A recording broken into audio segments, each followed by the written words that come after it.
You think you can fix my truck?" The words hit the air like a slap, sharp and humiliating. Leonard Fairbanks stood inside the glass walls of his Manhattan shop with fury tightening every muscle in his face. His voice carried through the bay, loud enough for every technician to hear. On the sidewalk outside, Joseph Jackson did not move. His coat was thin. His hands were weathered. His shoulders were tired from nights spent on cardboard.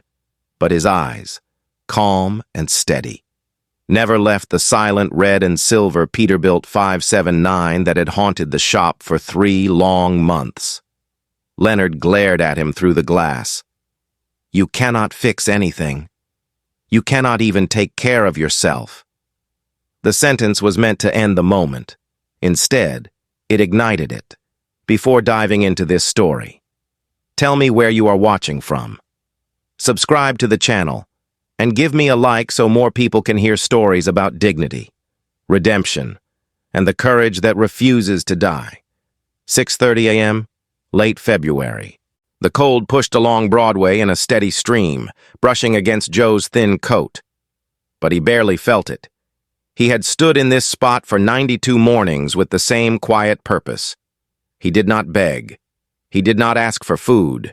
He held no cup and made no sound. He watched the Peterbilt like a man watching a patient no one else could diagnose. Inside, the shop buzzed with restless frustration. 5 engineers had tried to revive the hybrid system. Factory support had flown in. Specialized tools had scanned every inch of wiring. Nothing worked. Each failed attempt tightened the pressure around Leonard's life. That truck cost him $18,000 a day in penalties. It stood between him and the collapse of a contract large enough to ruin him. Every missed deadline strained his marriage. His board waited like vultures on the 38th floor of his midtown tower. They needed one more excuse to replace him. The dead truck gave them that excuse every morning, from the sidewalk. Joe could see it all. He watched the pattern of failure. He watched the way the hybrid system refused to engage. He watched the quiet protest inside the inverter harness. He recognized the story the engine was telling, a cold, soldered joint, hidden deep in the wiring. That only opened when cabin temperatures rose above 110 degrees. A failure impossible to reveal inside a cooled repair bay, but painfully obvious to the man who had fixed 42 identical problems back in Detroit in 2007. He had been the lead diagnostic engineer back then, the man companies flew across states to find, the man who solved problems others could not name. That was before cancer took his wife, Elena. Before medical debt drowned him. Before grief swallowed the last pieces of his life and left him on a sidewalk 2 blocks from the shop. New York saw a homeless man, but his mind still carried the clarity that once defined him. He still felt machines the way other men feel music, inside. Leonard arrived in his Escalade with the rigid posture of a man fighting exhaustion and fear. He stepped into the bay with silent anger pressing into every glance. His hair was neat. His suit was perfect, but his spirit was unraveling. He stared at the Peterbilt as if the truck itself had betrayed him. He had poured money, pride, and reputation into that one machine. And now it was the single weakness that could destroy everything. Today, however, he saw something new. A figure on the sidewalk. A man he had ignored for 3 months. A man who made no noise, no requests, no disturbance. A man who simply watched the truck as if he already knew its secret. Something in Leonard snapped. He marched toward the glass with frustration boiling too close to the surface. "If you think you know so much," he said through the glass, "why do you stand out there every morning?" His tone held both contempt and challenge. It was the tone of a man who needed someone to blame. Joe's voice was soft when he answered, "Because I know what is wrong with it." The reply struck the room like a quiet explosion. Every technician turned. Even Leonard froze for a breath. Joe stepped closer to the glass. "I know why it will not start." Leonard's expression hardened. "You do not know anything about this truck." Joe held his gaze. "I do." For a moment, Nothing moved. Even the hum of machinery felt distant. Then Leonard laughed, but the sound was brittle. You want me to believe that a man living on cardboard can fix a $250,000 hybrid truck my own engineers cannot understand? His voice stayed loud, sharp enough for the whole shop to hear. You cannot fix this. You have no tools. You have no training. You have nothing. Joe listened without anger. He let the words settle. He let the humiliation pass through him like cold wind. He had lived through worse, much worse. Finally. He spoke again. His tone was calm, almost gentle. I know this failure. I have seen it before. Carl Ramsey, the senior technician, paused at his workbench. He had noticed Joe's watchful eyes back on day one. Something about him always felt different. Not the coat, not the cardboard. Something in the way he looked at machinery with quiet familiarity. Carl moved a step closer, drawn by instinct, inside Leonard. Something else took shape. Desperation, fear, pride, rage at his own helplessness. And beneath it all, a small, unwelcome spark of curiosity. If you know so much, Leonard said, then say it. Joe answered with a slow breath. Your cabin never gets hot enough to expose the fault. The room fell still. Leonard blinked. Carl stiffened. A few techs turned their heads. Joe continued. The inverter harness has a cold-soldered joint. It opens only at high cabin temperature. You will never see it in this bay. His tone held no arrogance. Only truth. Carl whispered. He is right. Leonard felt the ground shift. His pride fought the words. His fear clung to them. His entire world balanced on a single broken connection inside a machine no one else could resurrect. Joe stood in the cold with steady eyes and quiet resolve. For the first time in 92 days, he was not ignored. For the first time in years, his voice mattered, and as Leonard stared at him through the glass, the story of a forgotten man began to move toward its first turning point.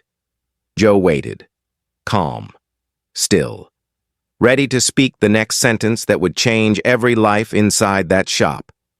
Day 92 began without ceremony, yet everyone inside Fairbanks Premium felt the weight of it pressing against their nerves. The Peterbilt still sat silent in the center bay, its hood lifted like a stubborn monument to failure. Leonard Fairbanks walked through the shop with a stiff, hollow energy that made every technician straighten in fear of becoming the target of his frustration. His company bled money by the hour. His contract trembled one deadline away from collapse. His family drifted further from him with each angry night. He felt the walls closing in, and then he saw the same man standing outside the glass again.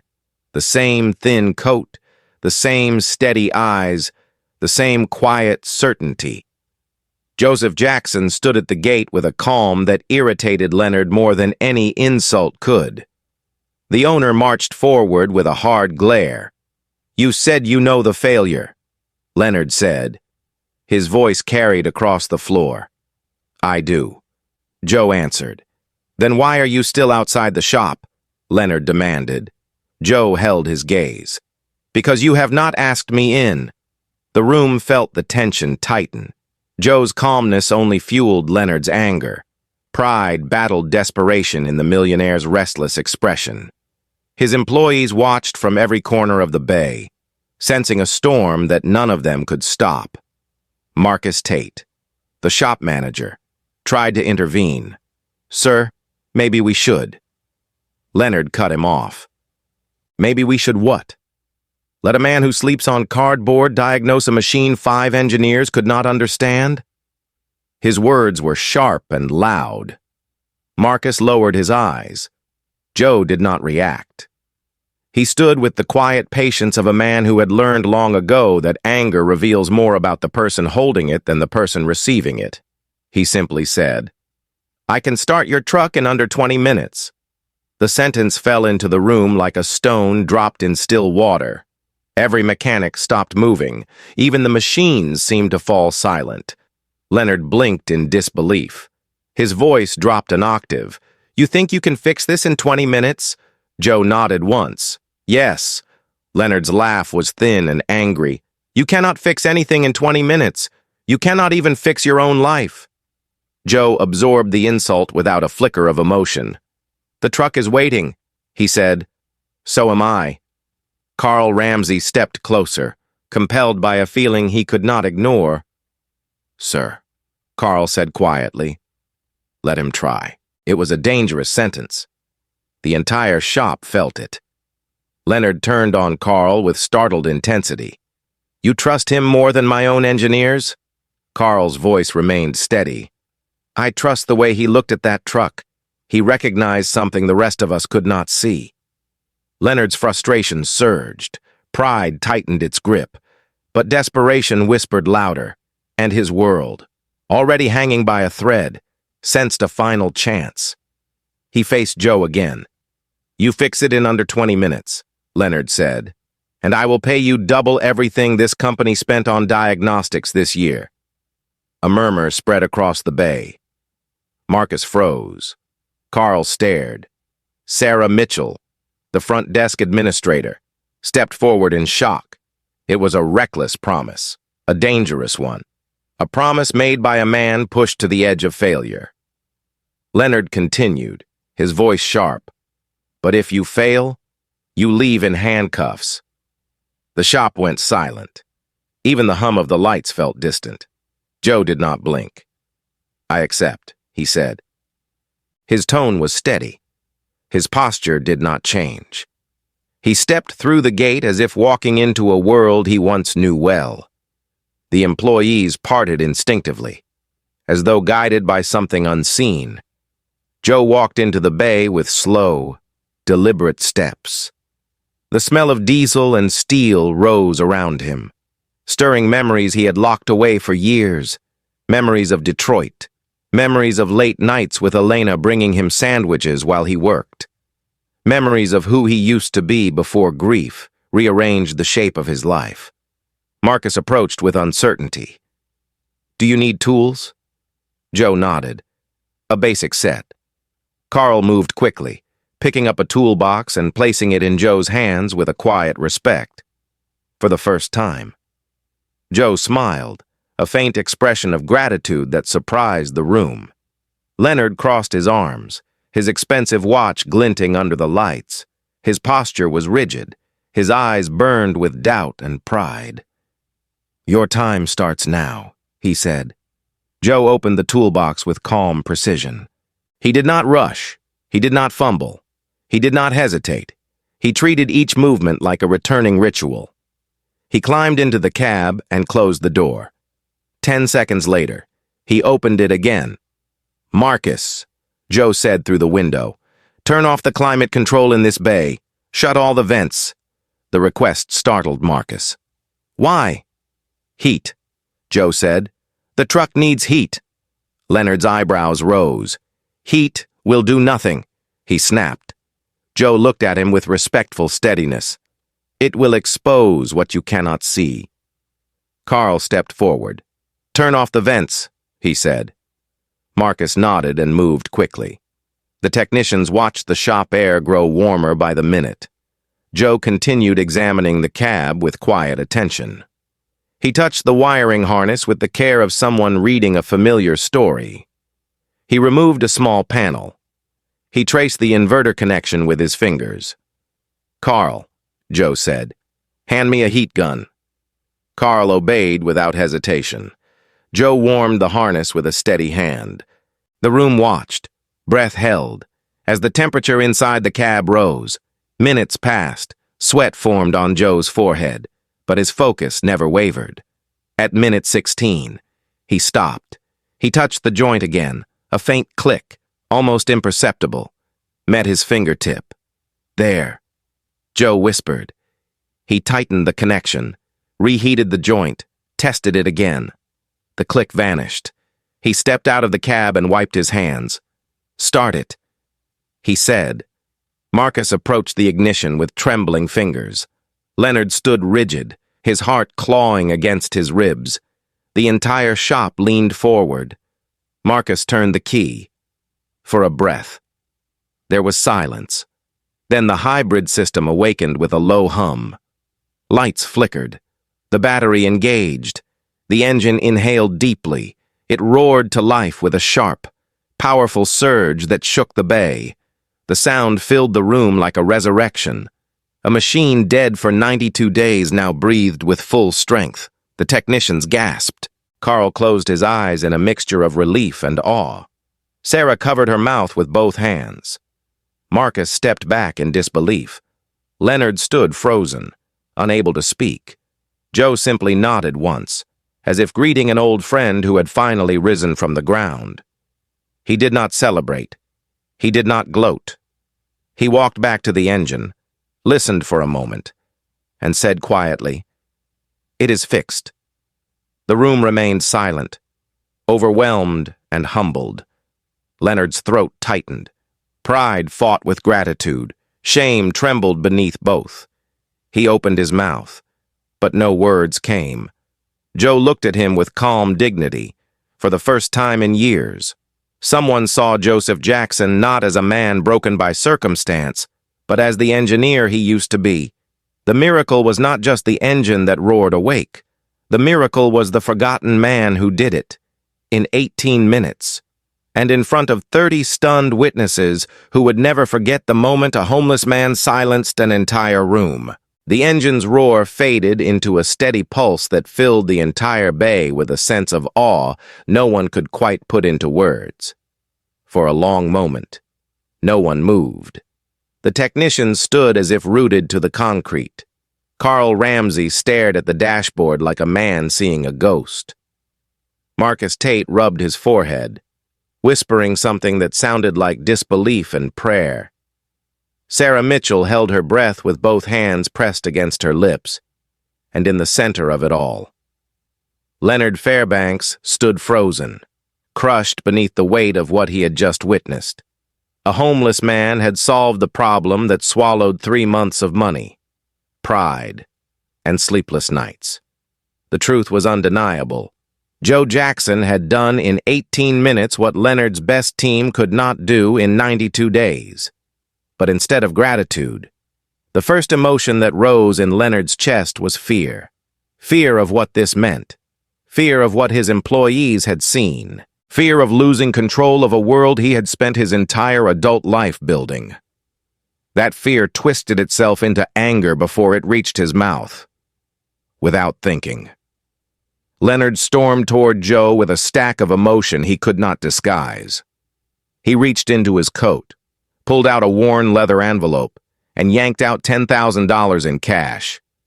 He shoved the thick bundle into Joe's chest with a force that surprised everyone. "Take it and disappear," Leonard said. His voice shook with a brittle edge. "You got your victory. You got your moment. Now leave." The bay fell silent again, but this time the silence felt heavier. Carl's jaw tightened. Marcus looked down, ashamed for reasons he could not yet name. Sarah stepped forward as if to speak, but stopped herself. Joe stood still with the cash pressed against him, the bills trembling against his fingers. He did not take a step back. He did not bow his head. He looked directly into Leonard's eyes. His voice, when it finally came, was soft and steady. "I do not want your money." Those words landed with the weight of a stone dropped into the deepest part of the room. Leonard stiffened. "Then what do you want?" Joe held the envelope but did not clutch it. "I want a job," he said, "and a shower." The sentence was simple, clean, honest. It cut through the air with a dignity that made Leonard feel something he had not felt in years. Small. The shop reacted with quiet shock. Carl blinked hard, recognizing the courage it took to say those words. Marcus swallowed and looked away, unable to face the memory of how many times he had judged the man standing before him. Sarah felt her chest tighten with something close to admiration. Leonard felt the world tilt. He opened his mouth, ready to fire back with another sharp refusal. But before he could speak, A call buzzed on his phone. The screen lit with a name that made the color drain from his face. Amazon Logistics. Leonard turned away, took 2 steps, and answered. His voice changed at once into something polished and cautious. Yes, this is Fairbanks. He listened. His shoulders tensed. His fingers tightened around the phone. Everyone watched him from a distance, each person knowing the stakes of that call. After several seconds, Leonard nodded slowly. Understood. He said, Friday delivery, or the extension is gone. The call ended with a click that echoed through his spine. He stood still for a long moment, feeling the cold truth settle. He did not have a choice. He needed more than the truck. He needed the man who resurrected it. A man he had just tried to pay off like a problem he wanted to erase. Leonard turned back toward Joe. The cash still rested against Joe's chest, untouched. Something in Leonard's expression shifted. Not warmth, not kindness. Something more complicated. The first crack in pride so heavy it had nearly ruined him. A job. Leonard said slowly, You want a job? Joe nodded. Yes. And a shower? Yes.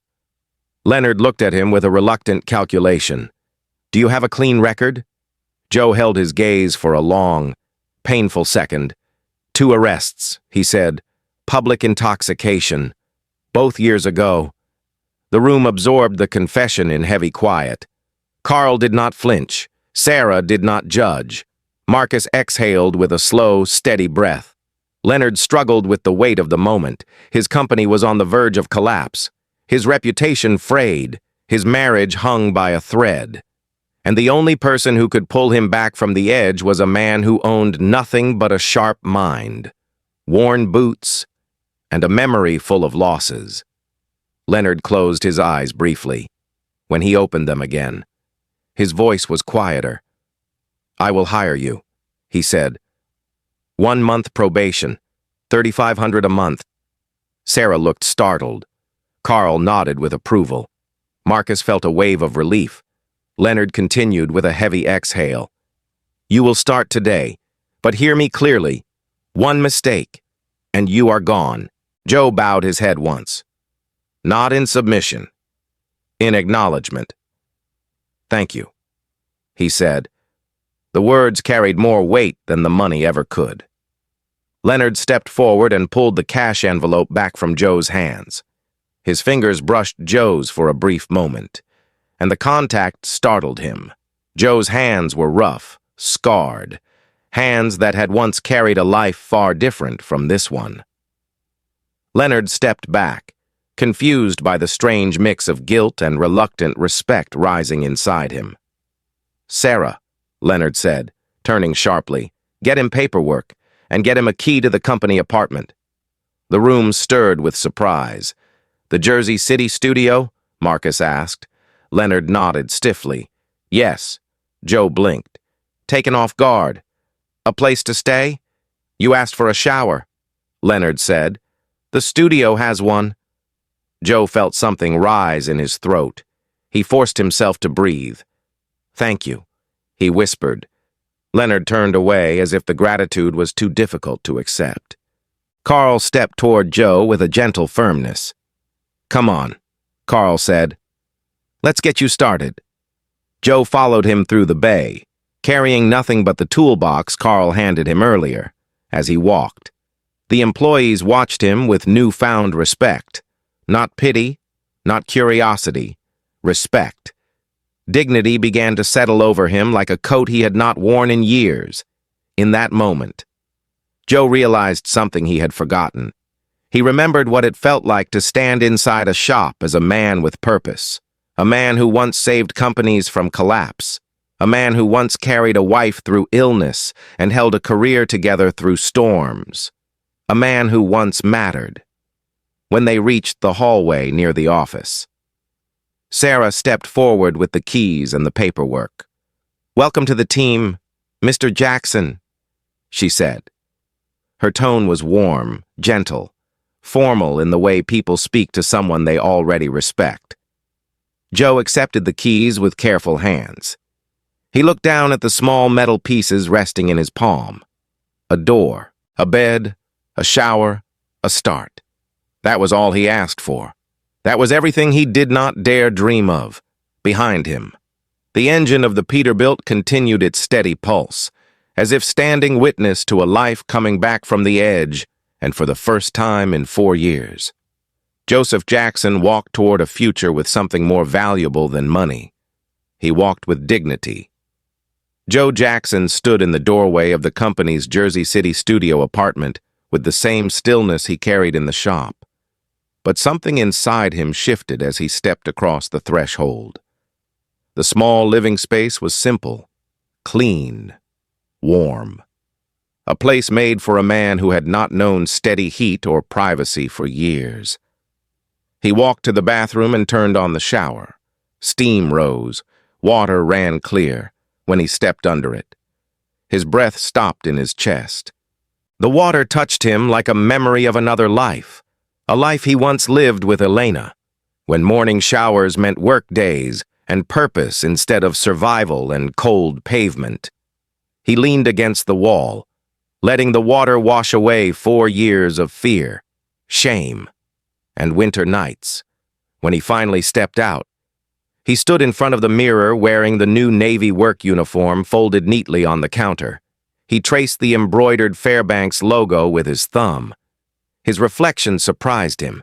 His eyes still carried grief, but they also held something stronger: resolve. He wiped his face with both hands, took one long breath, and walked back out into the world as a man stepping toward the version of himself he lost. The next morning, Joe arrived early, holding the uniform jacket closed against the rising wind across the lot. He entered the shop with quiet dignity. Marcus nodded at him, guarded but respectful. Sarah offered a small smile. Carl greeted him with a warm clap on the shoulder. "Good to have you back," Carl said, and the simple phrase carried a kindness Joe had not heard in years. Joe answered with a nod. "Glad to be here." At mid-morning, Gregory Anderson, the tough fleet owner known for his short temper and precise expectations, rolled a stubborn Kenworth into the bay. "Brake lockup," Gregory said. "Random. No pattern. 3 shops tried and failed. I am running out of patience." Marcus stiffened. He had tried to diagnose this 1 month ago and left frustrated. Leonard watched from his office window, arms crossed, anxious for another failure. Joe stepped forward. "I can look at it," he said. Gregory turned, surprised by the unfamiliar face. "Who is he?" he asked. "Our newest tech," Carl replied. "He fixed the hybrid." Gregory raised an eyebrow. "The impossible one?" "Yes," Carl said. "Give him a chance." Gregory hesitated, then stepped aside. Joe climbed into the cab, listened carefully, and studied the readings with the same calm precision that saved the Peterbilt. He crawled under the chassis, touched the sensor harness, and felt the faintest vibration, something others overlooked. After 45 focused minutes, Joe stood up, loose ground on the ABS control branch. He said, "It is intermittent. You will see lockup every few miles." Gregory stared. "You found that already?" Joe nodded. "Yes." Carl checked the wiring himself, saw the flaw, and shook his head in disbelief. "He is right," Carl said. "He is absolutely right." Gregory looked from Carl to Joe, then toward Leonard's office window. "Whoever touched this truck," Gregory said, "I want him on my account permanently." The words traveled through the shop like a spark catching dry kindling. A tone shifted, a culture loosened. Even Marcus, who had carried weeks of fear under Leonard's temper, allowed himself a breath he had held too long. He approached Joe with a different posture. "Good work," Marcus said quietly. Sarah brought Joe a cup of coffee a few minutes later. "You must be freezing in that lot," she said, her voice gentle. "Coffee helps." Joe accepted with both hands.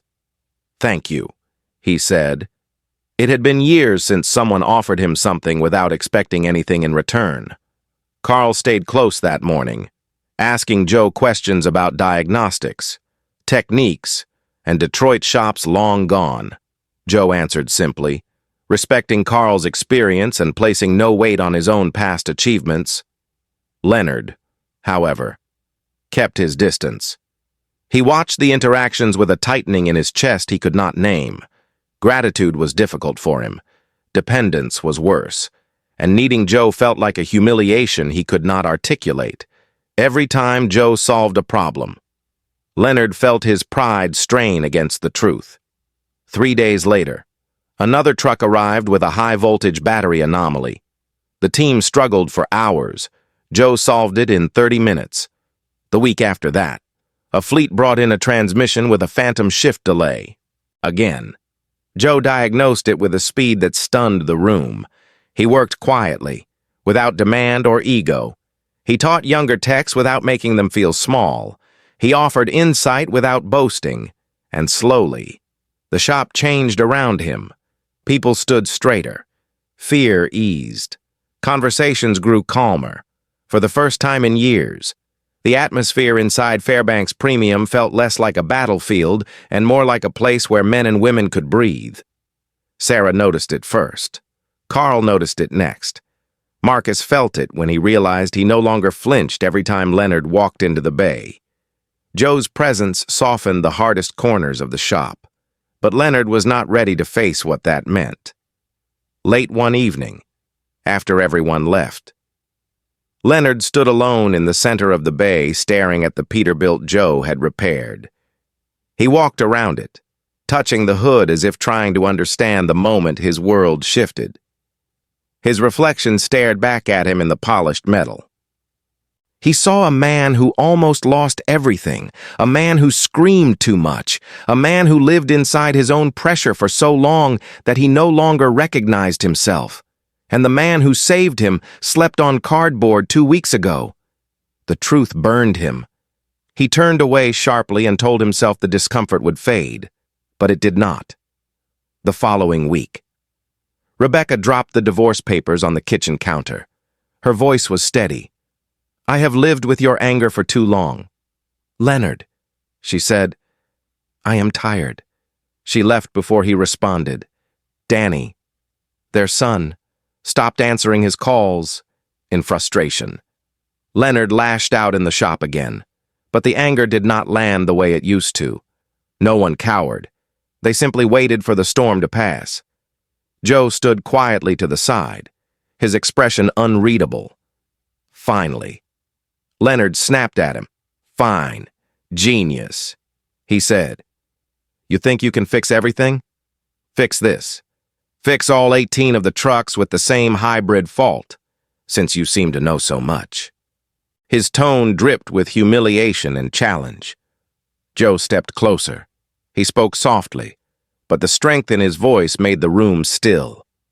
"I will fix them," he said. "But this time, you stand there and stay quiet." The entire shop froze. Never in the history of the company had anyone spoken that way to Leonard Fairbanks. Leonard's face tightened with shock. Then something inside him broke. Not anger, not dominance, something deeper, he realized. In that single second, that the man he once was had collapsed under the weight of success, and the man standing in front of him was holding up a mirror he could no longer ignore. For a moment, he did not speak.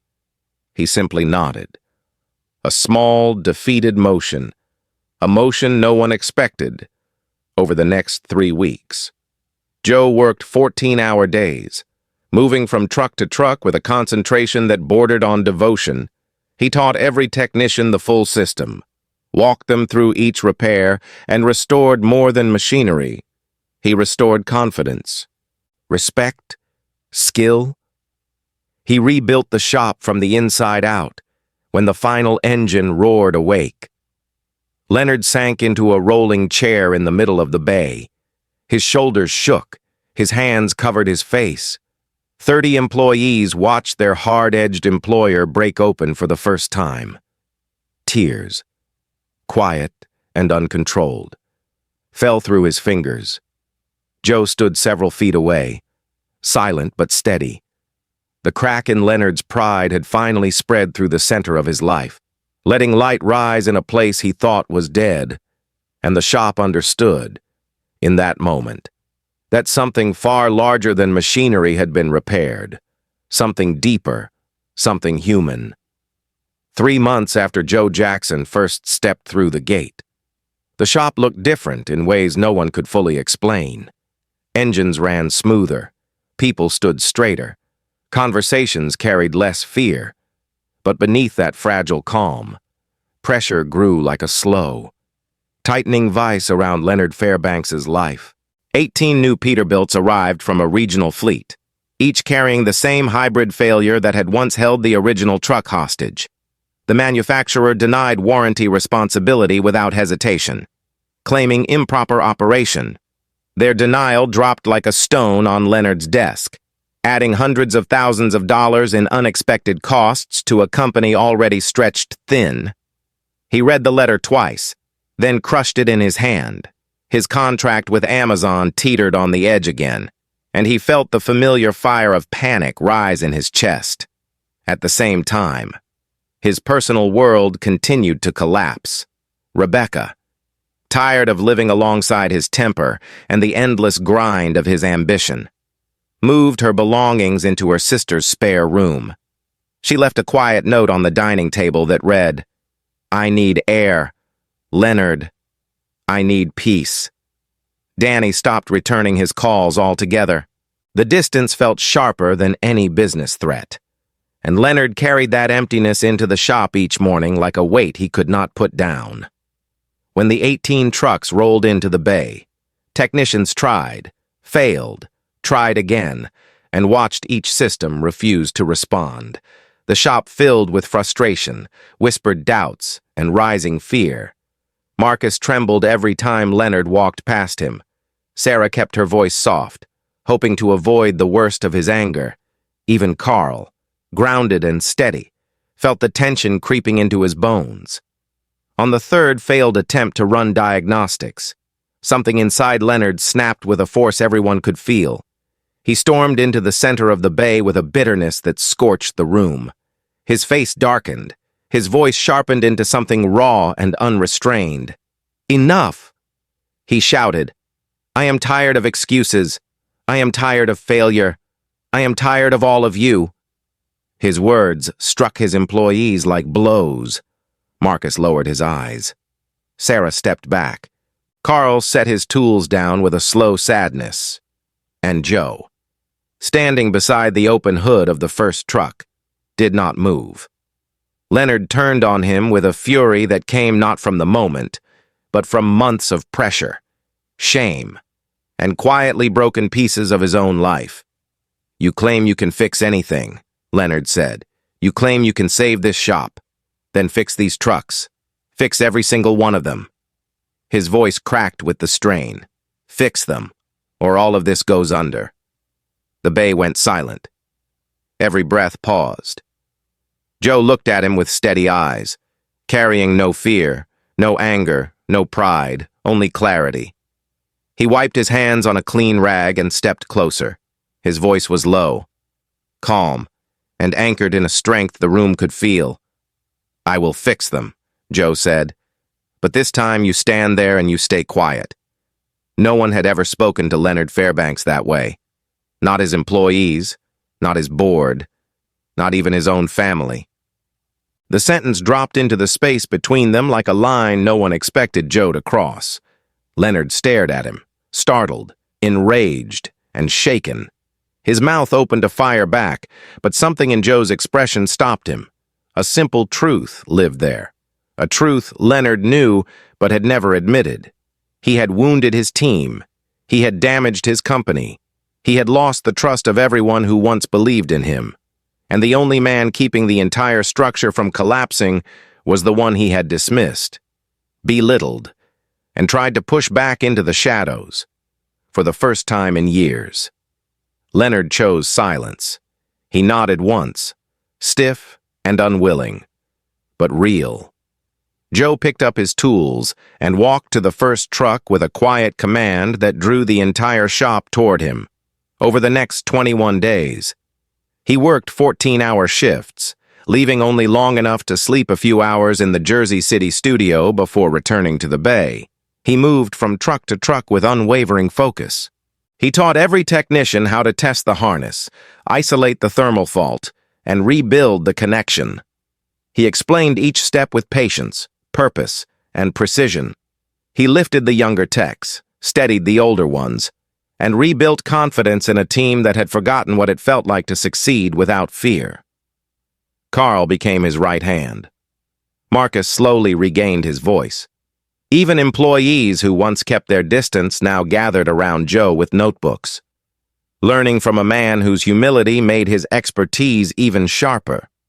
At night, when the shop finally settled, Joe stayed an extra hour to double-check every repair, ensuring nothing failed on his watch.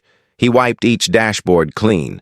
He recorded each successful ignition in a small notebook he kept in his jacket. He did not brag.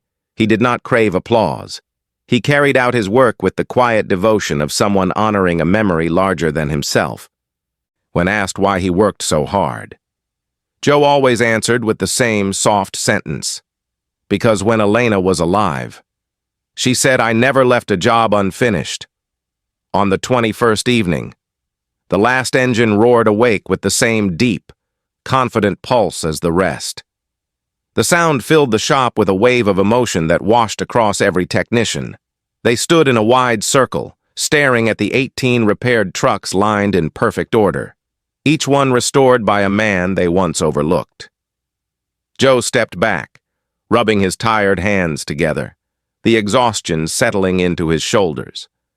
For the first time in weeks, he allowed himself to breathe.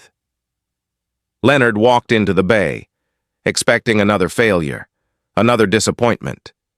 But when he saw the full line of engines running in unison, something inside him broke.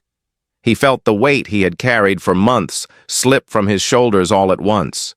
His knees gave slightly. He reached for the nearest rolling chair and sat down without speaking.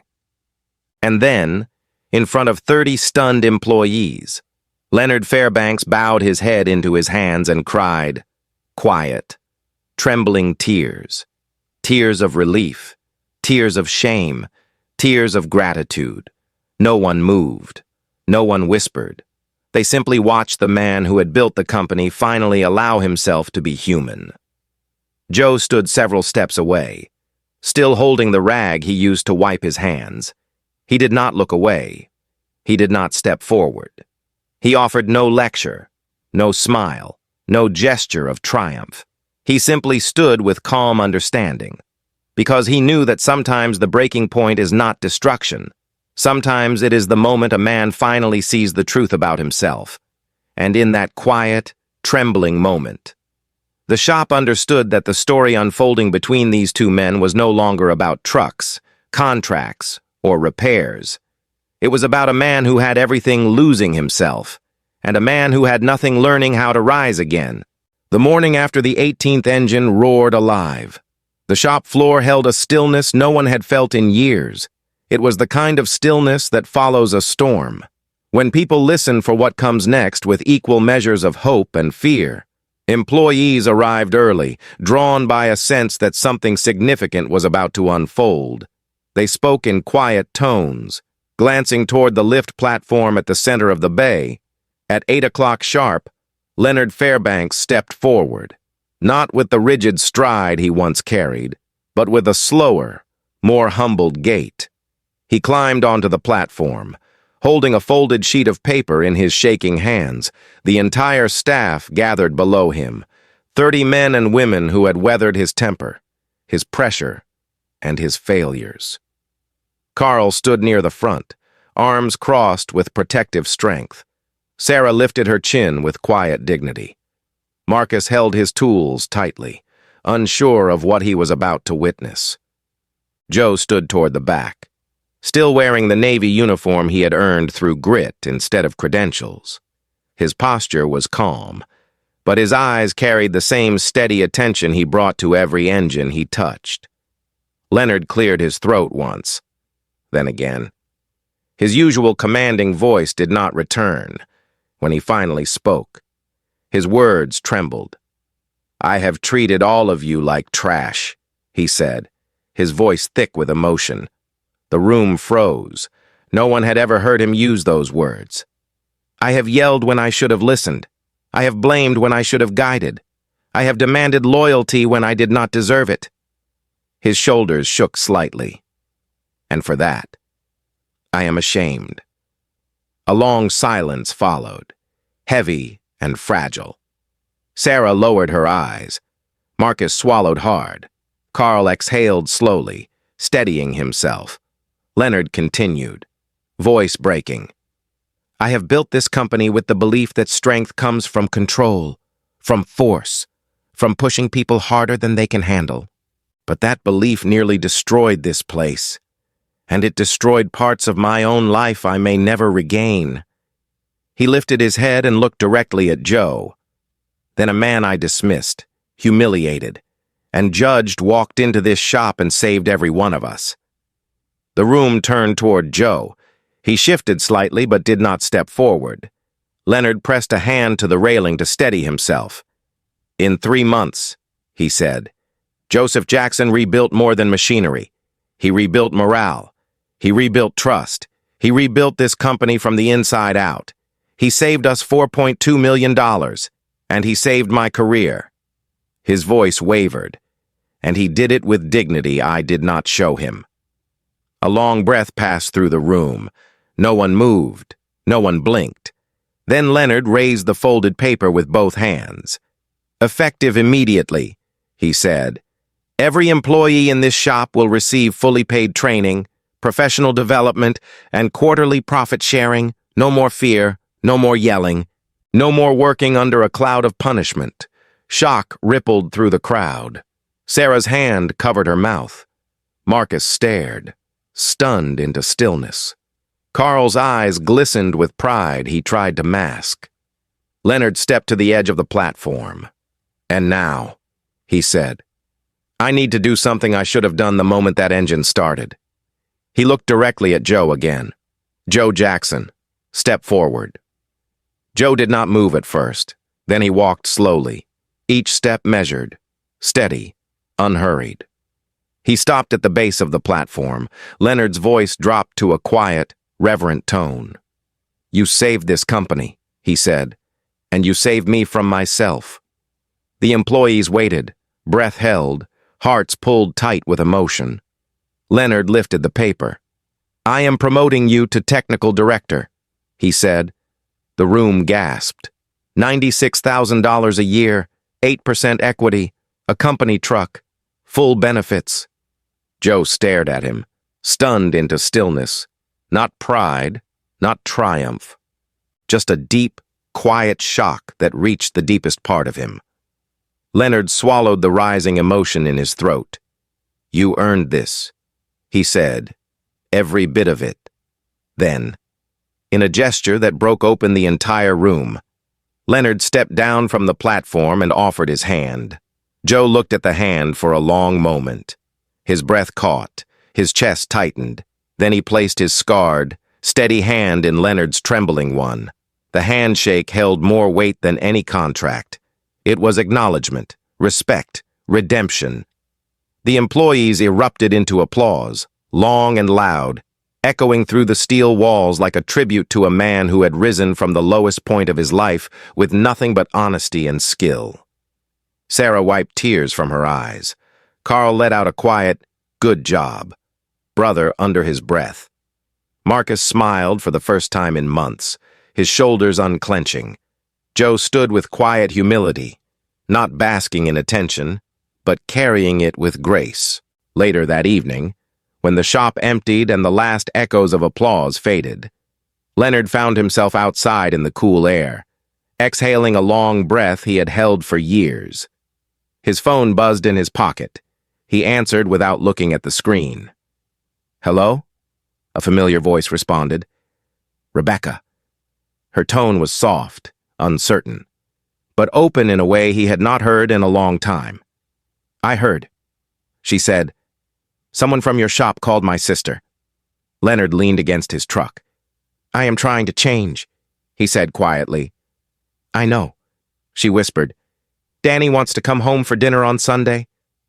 I think I do too. Tears rose in Leonard's eyes, but he kept his voice calm. I would like that, he said. Very much, when he hung up. He sat in the driver's seat for a long time, letting the quiet fill him in a way it never had. That night, Joe returned to the studio apartment. He hung the new badge on the hook by the door. He sat at the small table with a warm bowl of soup from the corner market. He held the spoon for a long moment, thinking of Elena, thinking of the life he once lost, thinking of the life slowly returning. Then he whispered into the quiet, I am still here, in that moment, on both sides of the river. Two men who had almost lost everything felt the beginnings of something new. Not perfect, not easy, but possible. And that small possibility, born from humility and courage, became the turning point neither of them expected. 1 year after the morning, Joe Jackson stepped through the gates of Fairbanks Premium as a homeless man with nothing but a quiet mind and a steady voice. The skyline of Brooklyn glowed against a cool spring evening as the doors of a brand new shop opened to the public for the first time. It was the third Fairbanks facility, larger and brighter than the original, built on months of restored trust, renewed discipline, and a vision that finally reached beyond Leonard's old ambition. Dozens of guests gathered for the opening, filling the lot with murmurs of excitement and reverence. At the center of the shop floor, surrounded by polished equipment and a row of freshly detailed semis, stood a long banner stretched across a gleaming sign, Second Gear. Underneath the name read a simple line that carried more weight than any advertisement. Hiring and training those ready for a new start. 27 men and women, once homeless, jobless, or struggling at the edge of despair, now stood lined in new uniforms, ready to work under the guidance of the man who walked their road and survived it. They looked at Joe the way people look at a mentor they never expected to meet. Joe stood on a small riser, hands in his pockets, humble as always, his eyes reflecting the soft gratitude of a man who finally understood the full arc of what he had rebuilt. He listened as conversations rippled through the room. One young technician whispered, "He taught me everything." Another said, "He saved my life." And a third murmured, "I never thought anyone would give me a chance." Joe heard it all, but carried it gently, like a man who had learned long ago that dignity is quiet, steady, and never self-announced, in the crowd. Leonard watched with a mixture of pride and humility that still surprised him. His transformation was slow, painful, and honest. The man who once ruled through fear now stood with his hands clasped in front of him, breathing deeply, knowing the world saw him differently because he began to see himself differently. He approached Joe after the ribbon cutting, his steps measured. "You built this," Leonard said softly. "Every brick." Joe shook his head. "We built this," he replied, "together." Leonard smiled, a small and grateful expression. "My life was falling apart," he said, "and you handed me a way back." Joe looked at him with calm understanding. "You chose the way back." He said, "I only fixed the engines." Leonard laughed quietly, wiping the corner of one eye. "You fixed much more than that."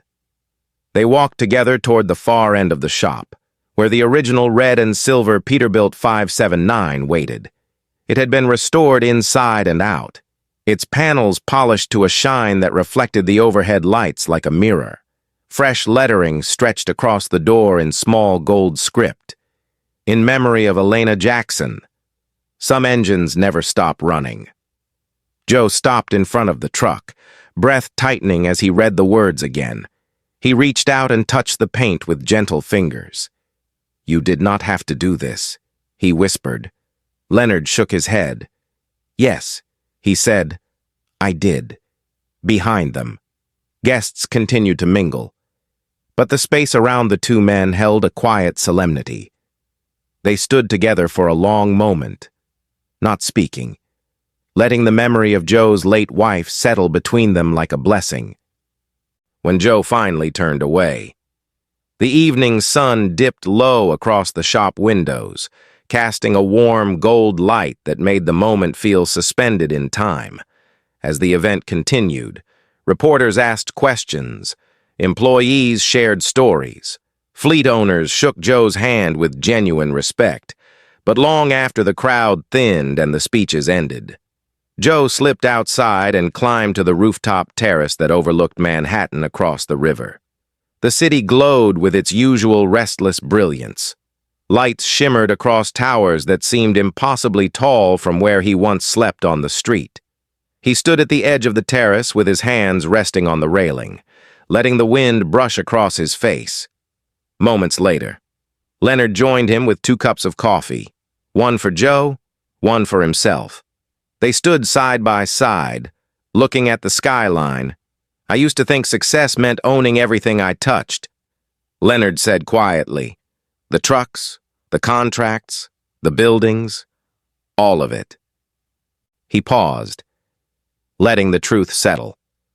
"But I was losing myself. I did not see it until the day you walked through that gate." Joe took a slow sip of coffee. His voice came soft, even, reflective. "Sometimes a man must lose everything," he said, "to find what matters again." Leonard nodded. "You were my reminder." They stood in silence for a long moment, letting the view speak. At the far end of the river, the lights on the Midtown Tower, where Leonard's board once threatened to replace him, flickered against the night. He no longer feared that building. He no longer feared losing anything built on truth. Down below, several of the new hires from Second Gear walked across the lot, laughing with relief that came from finally being seen. Joe watched them with a steady gaze. "They remind me of myself," he said, "the way I was before I remembered who I had been." Leonard followed his eyes. "You gave them what you once needed." Joe nodded. "A chance," he said. "Just a chance." As the night grew deeper, the city hummed with quiet life. Joe leaned against the railing, letting the steady rhythm of distant traffic settle his heart. He thought of Elena. He thought of Detroit. He thought of the years he had lost and the years he hoped to build. And he understood, in a way he never had before, that every repair he made, every engine he resurrected, every technician he trained, carried a piece of her legacy. She once told him, "Machines listen to you because you listen to them first."